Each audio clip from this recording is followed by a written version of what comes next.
आज हम लोग पढ़ेंगे क्लास 10 की एक टॉपिक है ट्रिग्नोमेट्री। ट्रिग्नोमेट्री एक चैप्टर है और ये आपको क्लास 10 से स्टार्ट होता है और 12th तक पढ़ना पड़ता है। और जो क्लास 10 की ट्रिग्नोमेट्रिकल का फर्स्ट टॉपिक है वो है आपका ट्रिग्नोमेट्रिकल रेशियो। क्या है? Trigonometrical ratio. इसको हिंदी में कहते हैं त्रिकोणमितीय अनुपात। क्या कहते हैं? त्रिकोणमितीय अनुपात। अब ये त्रिकोणमितीय अनुपात कहां से आता है?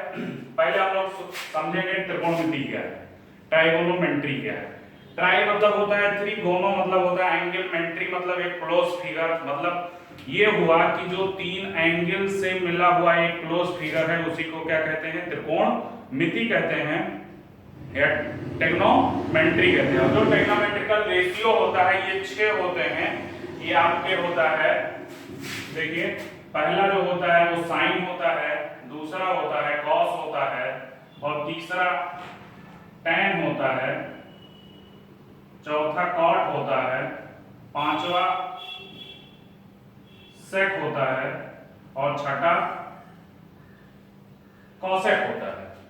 अभी सिर्फ मैंने नाम बताया है, इनके साथ कोई भी एंगल नहीं लगा हुआ है, कोई भी एंगल नहीं लगा हुआ है। जब तक आप एंगल नहीं लगाएंगे तब तक आप इनका रेशियो नहीं निकाल सकते हैं। जैसे एक फिगर बना हुआ है और त्रिकोणमिति हमेशा राइट एंगल ट्रायंगल पे बात करेगी, राइट एंगल ट्रायंगल पे बात करेगी। जैसे एक फिगर बना हुआ है, मैं इसका नेमिंग करने जा रहा हूं ए, बी और ये सी। अब बी को मैंने राइट एंगल ट्रायंगल कह दिया, ठीक है, और दूसरे मैं इस एंगल को कह रहा हूं, इस एंगल का नाम मैंने क्या कह दिया? थीटा कह दिया।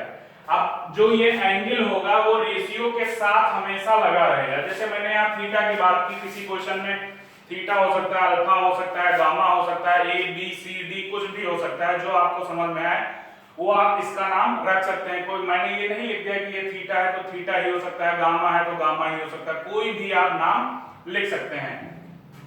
मैंने थीटा की बात की है तो मैं इसके सभी के साथ थीटा इंक्लूड कर दूंगा, sine theta, cos theta, tan theta, cot theta, sec theta और कॉसेक थीटा। अब देखिए, अब इनका मुझे रेशियो निकालना है। रेशियो आपके इसी फिगर से निकलेगा। छोटी सी एक ट्रिक भी होती है निकालने के लिए और एक तरीका भी होता है जो आसान सा, जो बुक में भी आपको पढ़ने के लिए मिल जाएगा। अब साइन थीटा बराबर होता है आपका परपेंडिकुलर अपॉन हाइपोटेनियस। अब परपेंडिकुलर को मैं P से डिनोट करूंगा, परपेंडिकुलर को मैं P से और बेस को B से और हाइपोटेनियस को H से मैं डिनोट करूंगा। अब sin थीटा बराबर ट्रिग्नोमेट्रिकल रेशियो होता है परपेंडिकुलर अपॉन हाइपोटेनियस। अब मैंने यहां पे लिख दिया P upon H। cos theta बराबर होता है बेस अपॉन हाइपोटेनियस, मैंने लिख दिया B upon H। tan theta बराबर होता है परपेंडिकुलर अपॉन बेस, मैंने यहां पे लिख दिया P अपॉन B। एक इसकी छोटी सी शॉर्ट ट्रिक होती है, देखिए अब यहां पे ऊपर में न्यूमरेटर डिनोमिनेटर में लिखा हुआ है, सॉरी न्यूमरेटर में लिखा हुआ है P B और P लिखा हुआ है। इसका मतलब ये हुआ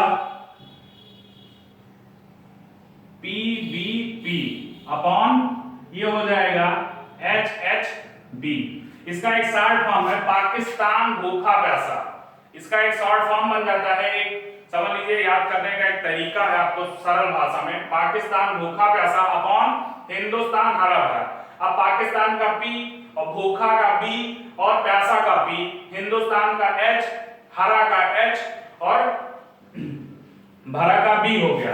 अब P अपॉन H, अब P अपॉन H देख लीजिए यहाँ पे किसके लिए यूज होता है? साइन थीटा के लिए यूज होता है। और B अपॉन H किसके लिए यूज होता है? cos थीटा के लिए यूज होता है, तो मैं cos थीटा की वैल्यू हो गई। और P अपॉन B किसके लिए यूज होता है? tan थीटा की वैल्यू हो गई।